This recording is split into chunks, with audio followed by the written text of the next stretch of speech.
Hi, it's Fias Tarot. Hello, Cancer placements. Yes, opo. So, this is your reading ngayong buwan ng June. Okay, so yeah. Again, kung may tanong pagdating po sa private reading, yeah, just message me. Sakit po nga FB page for more info. Ganun rin po pagdating sa ating mga charms and private reading nga. No, so yes, gagamit tayo ng oracle and ng ating tarot, syempre. Okay, uy, may nagpakita.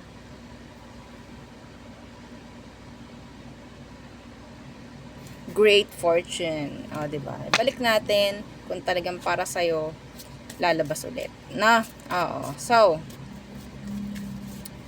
let's see. Let's see. Cancer. Month of June. Cancerian. Month of June. Mature man. What else? Unexpected income. And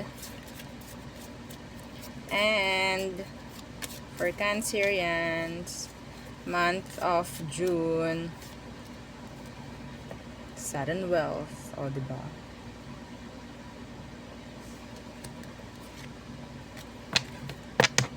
Here's kaching, kaching, kaching, kaching. Month of June. Opo, no? Oo.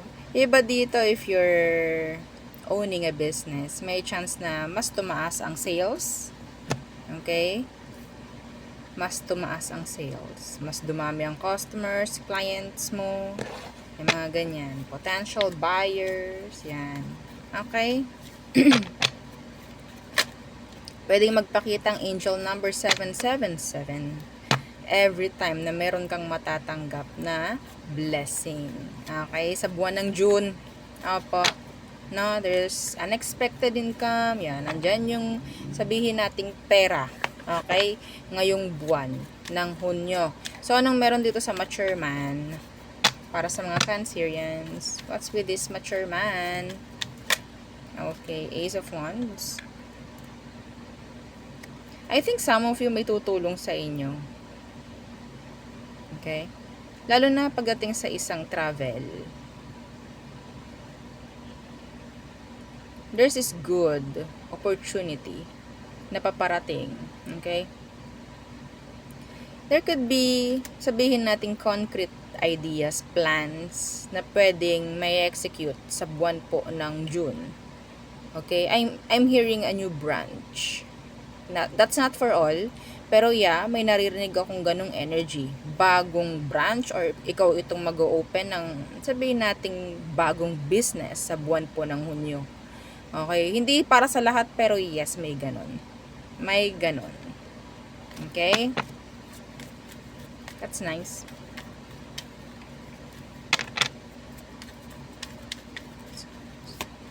Yeah, the 9 of Cups. So, ito yung pwedeng sabihin nating minamanifest mo. Pwedeng meron kang charm. Oo, pwedeng meron kang granter. Yes, yes, yes. Meron tayong 10 of Pentacles sa ilalim. Okay? So, the 9 of Cups is the wish fulfillment card. Na masasabi natin talagang nakakagalak to. Oo. Okay? It's nice. So, ano tong meron dito sa unexpected income? The Devil. Ooh. Etong perang to na parating, pwedeng magagastos rin ng ganun kadali. Unexpected, and yeah, unexpected rin kung ano man yung mga pwede mong paggamitan or pagkagastosan. Okay? Mas maganda, manage mo, no? Yeah, sinasabing may parating lang na pera. Yeah, may parating lang na pera. Okay? Pinakita kanina si 10 of Pentacles, di po ba? So, meaning to say, na nakabaliktad. Meaning to say, there could be, pwedeng nga purchase, no, na medyo pricey. Yes, na, oo. So, may pera, ibig sabihin. Pero, yun nga, I don't know, like, unexpected, hindi mo inaasahan, may darating, no, na pera, na ganun. So, parang ang dali-daling gastusin kasi pwedeng hindi mo pinaghirapan or what, mga ganyang bagay. So, what's with this sudden wealth? Sudden wealth. So, nandyan yung angel number 777. No? Again, don't forget to like, share, and subscribe. Share nyo to 7 times. Yes. Kasi si 7, that is luck. A lucky number. Isa pa dyan si number 8. Oo. So, what's with this sudden wealth for you, Cancerians? Sudden. The Tower Universe. Hindi mo yan may avoid. Hindi mo ma-avoid. Oo. Temperance. Right timing. Ang naririnig ko dito is, the divine intervention. Kahit hindi ako masyadong gumagamit ng salitang yon, divine timing. Sa June. Okay? Biglang nagbilangin. Sa tingin ko, abot to hanggang July. Birth month nyo yun, no? Diba? Cancer, yung July. Ngayon ba? Meron din. Hindi ko alam eh. Hindi kasi ako, hindi ko sinasauli yung zodiac sign ko hanggang kailan. No? Anyway. This is nice. Lalo na yung mga dito, sabihin nating yung meron kayong mga hindi binibitawan kasi alam nyo, okay yan, wag natin bitawan yan, ganito, ganyan. Hayaan mo na lang, basta wag nating bibitawan. Lalo na pagdating sa pera. May chance po na maging mabait sa inyo si universe at ibigay ang dapat ibigay sa iyo. Ha? Okay? Andun yung energy nung patience. Oo, lalo na nga kung ikaw yung talagang napaka maintindihin. Oo, deserve mo to kung ano man ito. Yung buhok ko talaga hindi mawari kung saan ang punta. Oo. And yes, kung titingnan ninyo, 3 major arcana yun ang dito. The Devil, the Tower Universe, and Temperance. Di ba sa inyo, Cancer, ha? It's like pwedeng may opportunity na talagang hahabol ng hahabol sa'yo. Okay? Pero, yun nga parang ayaw mo Parang nire-reject mo, pero parang feeling mo hinahabol ka nun. Nung energy na yun, kung ano mga opportunity, grab mo, kasi para sa'yo yun. It's like, nireject mo, tapos babalik uli. Nireject mo, babalik uli. No? Hindi po ito about person. Ha? This is an opportunity pagdating po sa kaperahan. Meaning, talagang gusto ka nung energy na yon. Okay? Hindi ito applicable sa tao. Ha? Oo. Baka mamaya sabihin mo, naku, gusto ata ako ng taong yun, pabalik-balik kasi sa akin. No. Oo. Okay? So, meron ditong 5, 27, and number 11. Yan. Those number could be significant ngayong June.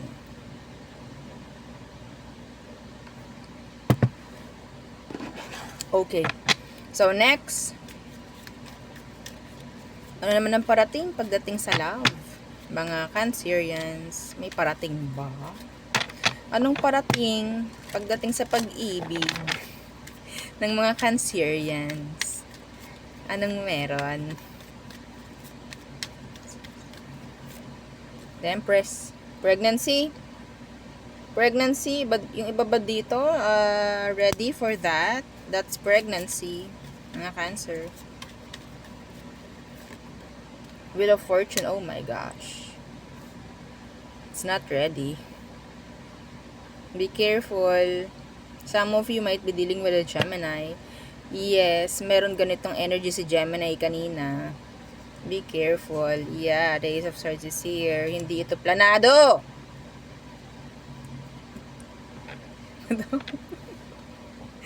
Madam, nasigaw ka na naman. Ang aga-aga. Diba?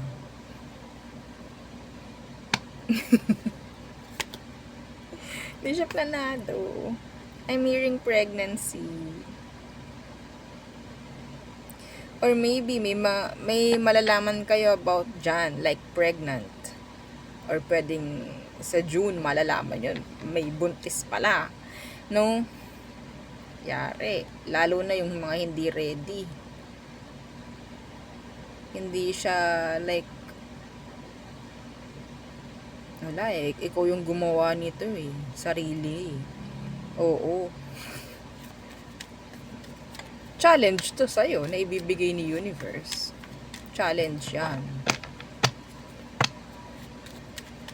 What else? Pagdating sa love, iba sa inyo, makakatagpo mo yung sabihin nating the divine masculine, divine feminine, na sinasabi if you're, open sa ganon. Divine masculine, divine feminine, pwede mong makatagpo by the month of June sa isang sitwasyong hindi maganda. Yeah, sa isang sitwasyong hindi maganda. I don't know kung paano ninyo tawag dyan, malalagpasan. Okay? Pero matutuklasan ninyo yan dahil medyo sabihin nating pangit ang sitwasyon. Or maybe, yun nga, the situation is not giving. No? Uy, may angel number 1111. Okay. So, let's see what else is coming in. Oh my gosh. So, the 6 of Swords. Plans. Actions. King of Cups. Uy, may mag-open up sa'yo, Cancer. Could be a Pisces. We have here air sign. They're watching you right now. They're watching you right now. Okay? Taking action po pagdating ng June. Sa ngayon, kayo po ay ini-stock lang ng taong ito.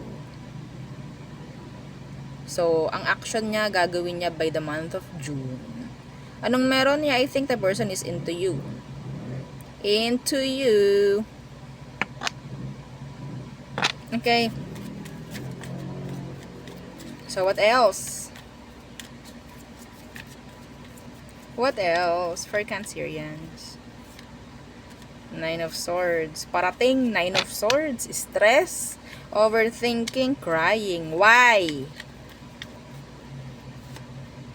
King of Pentacles. Sa mga responsibilidad, I don't know, some of you, iiyakan mo isang Capricorn. Yeah. May energy dito ng 5 of Cups. Energy ng regrets. Energy ng disappointments. Okay? I don't know if this is talking about ghosting.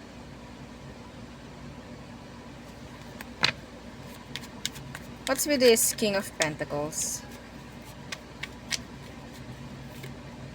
The Moon, yeah, biglang mawawala. Yung akala mo siya na yung para sa'yo, akala mo ay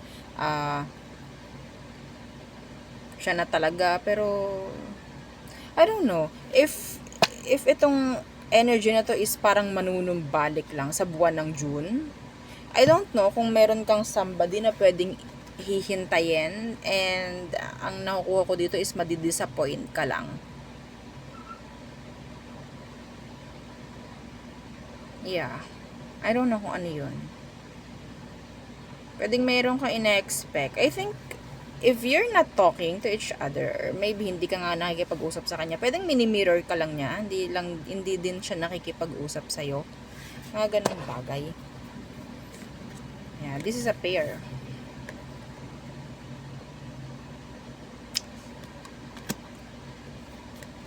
Pero you're avoiding each other. Yeah, see the communication card. Somebody is wanting, crying, craving, aching, needy pagdating po sa pakikipag-usap. Meron na nga ditong lumalabas na sa panaginip eh. Yeah. Kakaisip. Meron na ditong hindi nakakatulog. Kailangan na kailangan ka nito, or maybe ikaw yung ganun sa kanya. So, gumawa ka ng way if ever.